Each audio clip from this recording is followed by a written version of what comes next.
अस्सलाम वालेकुम क्लास। ये हमारा 12th लेक्चर है।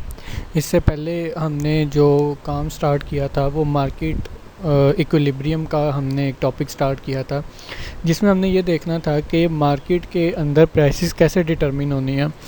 उसमें हमने देखा था कि दो तरीके हैं, दो दो चीज़ें हैं जिनकी इक्वालिटी से प्राइस डिटरमिन होती है, एक डिमांड और एक सप्लाई।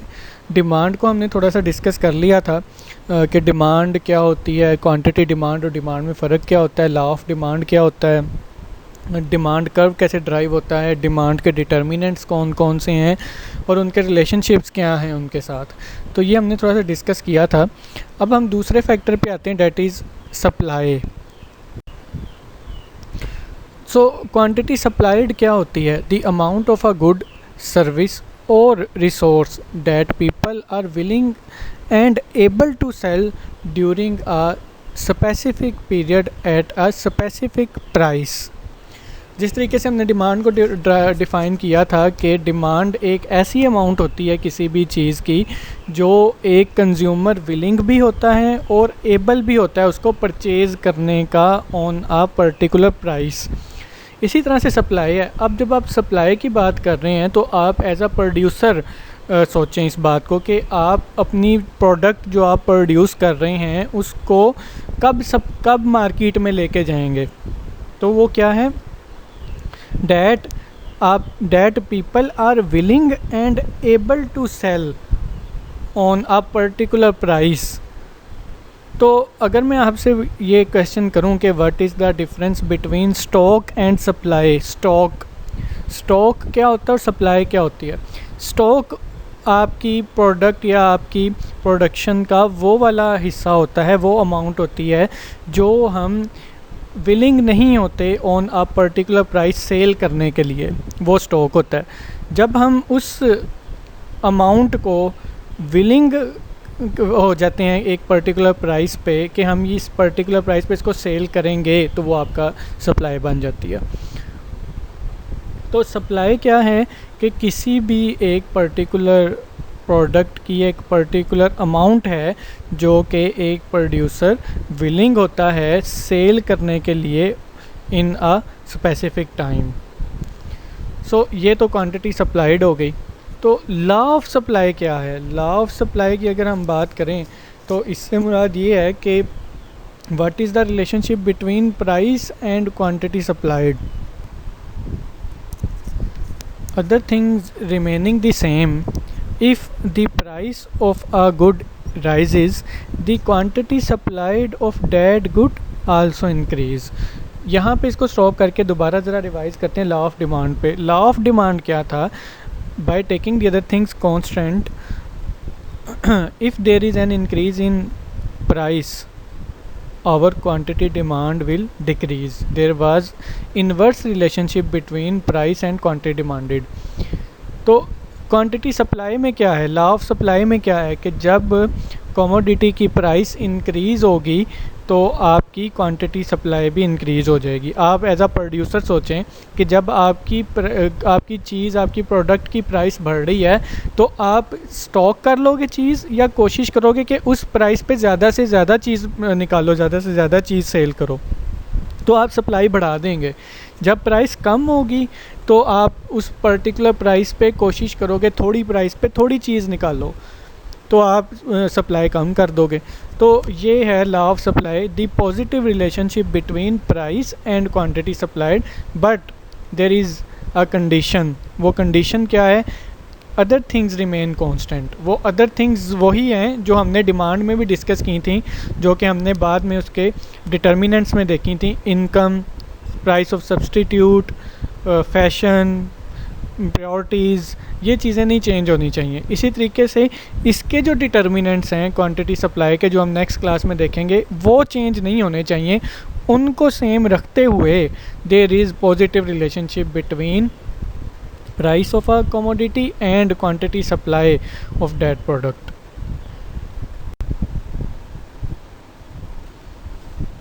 सो जिस तरह हमने डिमांड को डिस्कस करते हुए लॉ ऑफ डिमांड पढ़ने के बाद हमने डिमांड को ड्रा किया था, उसका कर्व ड्रा किया था। इसी तरह सप्लाई को ड्रा करते हैं, तो सप्लाई को ड्रा करने के लिए हमें सप्लाई शेड्यूल चाहिए, जैसे डिमांड शेड्यूल बनाया था, और फिर सप्लाई कर्व हम उस सप्लाई शेड्यूल से सप्लाई कर्व बनाएंगे. So the relationship between the quantity supplied of a good and the price of the good when all other influences on selling plan remains the same. Supply a list of quantities at different prices and is illustrated by the supply curve. So what is supply schedule? A list of quantities supplied at each different price when other influences on selling plan remains the same. एक ऐसा written schedule होगा, एक table होगा जिस table के अंदर different particular prices पे different quantity supplies की लिस्ट मौजूद होगी. इसको सप्लाई शेड्यूल कहेंगे.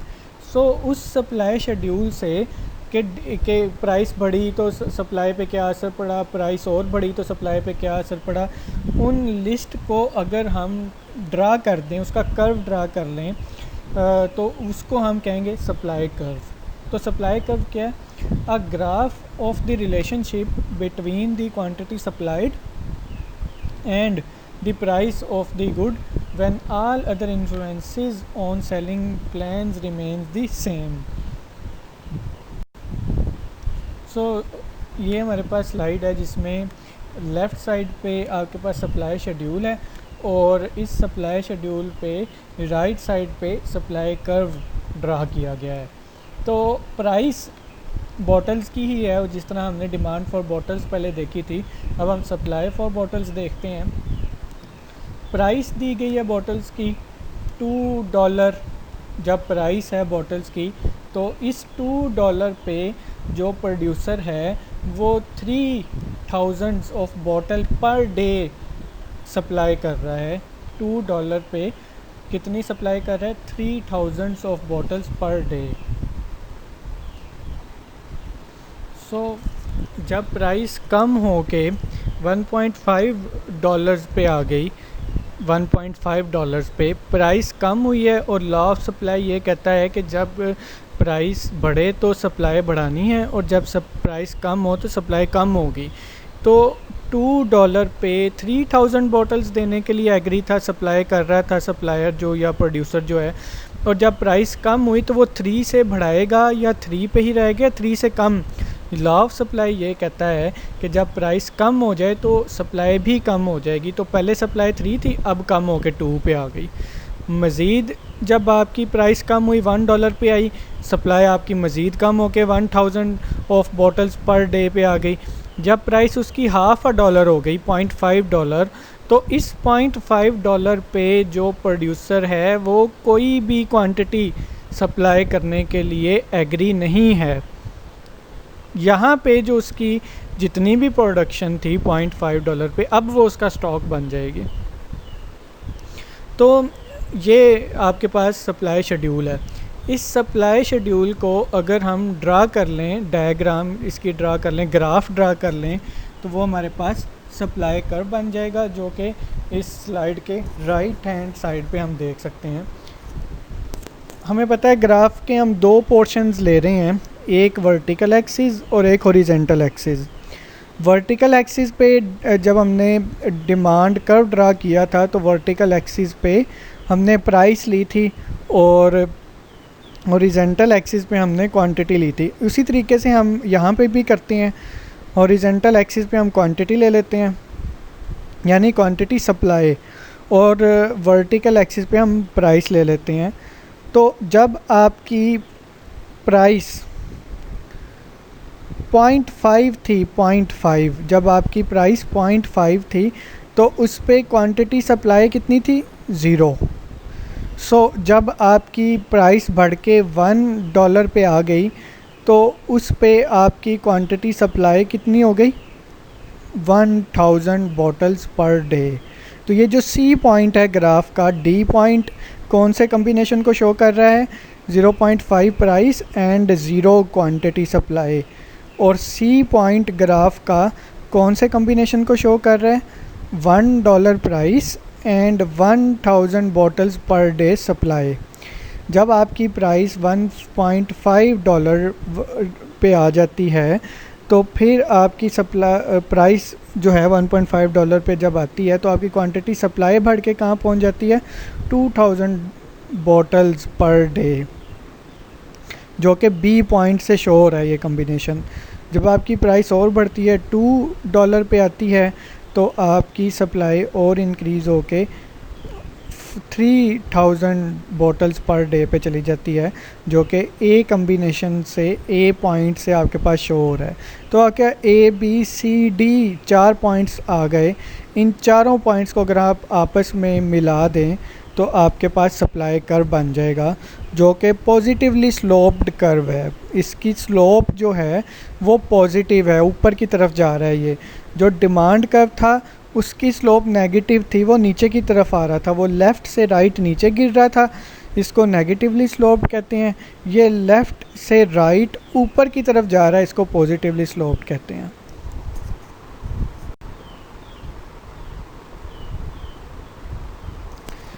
तो जिस तरह उस डिमांड को करते हुए हमने इंडिविजुअल डिमांड और मार्केट डिमांड का कंसेप्ट देखा था, इसी तरह हम इसमें इंडिविजुअल सप्लाई और मार्केट सप्लाई की बात करते हैं। मार्केट सप्लाई क्या है? The sum of the supplies of all sellers in the market. एक प्रोडक्ट है, सपोज़ हम एग्ज़ाम्पल लेते हैं पाक फ़ैन की। पाक फ़ैन जो कंपनी है उसके पंखे जो हैं, अब मार्केट के अंदर कई रिटेलर्स उसको सेल कर रहे हैं। तो इंडिविजुअल सप्लाई क्या है कि एक सिंगल सप्लायर कितनी सप्लाई दे रहा है उस पाक फ़ैन पंखों की। और मार्केट सप्लाई क्या है कि पूरी मार्केट्स में सारे इंडिविजुअल्स को सम कर लें उनकी सप्लाई को, तो वो मार्केट सप्लाई बन जाएगी। So the sum of the supplies of all sellers in a market. The market supply curve is the horizontal sum of the supply curves of all the sellers in the market। जैसे demand को हमने देखा था कि market demand was also the horizontal sum of all the individual demand curves. इसी तरीके से market supply का अगर हमने कर्व बनाना है तो वो जितने भी इंडिविजुअल सप्लाई कर्व बने हुए हैं उन सब का हॉरिजॉन्टल सम होगा। पहले हम इसका शेड्यूल बना लेते हैं और इस स्लाइड के ऊपर वाली साइड पे इसका शेड्यूल है। पहले आपके पास सेलर्स के नेम हैं, एग्वा और प्राइमा, ये दोनों अलग-अलग सेलर्स हैं। और लेफ़्ट साइड पे शेड्यूल के बिल्कुल लेफ़्ट साइड पे प्राइस, वही वाली प्राइस दी गई है। जब प्राइस 2 थी, उस 2 प्राइस पे एग्वा जो था वो 3000 बॉटल्स पर डे सेल करने के लिए विलिंग था, यानी उसकी 3000 पर डे उसकी क्वांटिटी सप्लाई थी। और इसी $2 प्राइस पे प्राइमा कितना कर रहा था? प्राइमा कितनी सप्लाई दे रहा था? 4000 बॉटल्स पर डे। और जब प्राइस कम हुई, एग्वा कम होके 2 पे आ गया और प्राइमा कम होके 3 पे आ गया। अगर इनको हॉरिजेंटली आप सम कर दें, 3 और 4 को सम करें वो 7, यानी जब $2 प्राइस थी तो पूरी मार्केट में 2 ही सेलर बैठे हुए थे, उन दोनों की जो टोटल मार्केट सप्लाई थी वो 7 थी। $2 पे 7, $1.5 पे कम होके 5, $1 पे कम होके 3, $0.5 पे 0। देखें तीनों में इंडिविजुअली भी आप देख लें और मार्केट में भी देख लें, पॉजिटिव रिलेशनशिप ही है, प्राइस भी कम हो रही है, सप्लाई भी कम हो रही है। तो ये तो मार्केट सप्लाई का शेड्यूल हो गया। अगर आप इनका कर्व बनाना चाहें तो एग्वा का आप अलहदा कर्व बनाएं, जो कि 2, 1.5, 1 और 0.5 और 3, 2, 1, 0 का जो रिलेशनशिप बनेगा वो एग्वा सप्लाई होगी। जब आप प्राइमा के लिए ड्रा करेंगे तो 2 को 4 के साथ, 1.5 को 3 के साथ, 1 को 2 के साथ और 0.5 को 0 के साथ बनाएं, तो वो जो मिडल वाली डायग्राम है वो प्राइमा का सप्लाई कर्व बन जाएगा।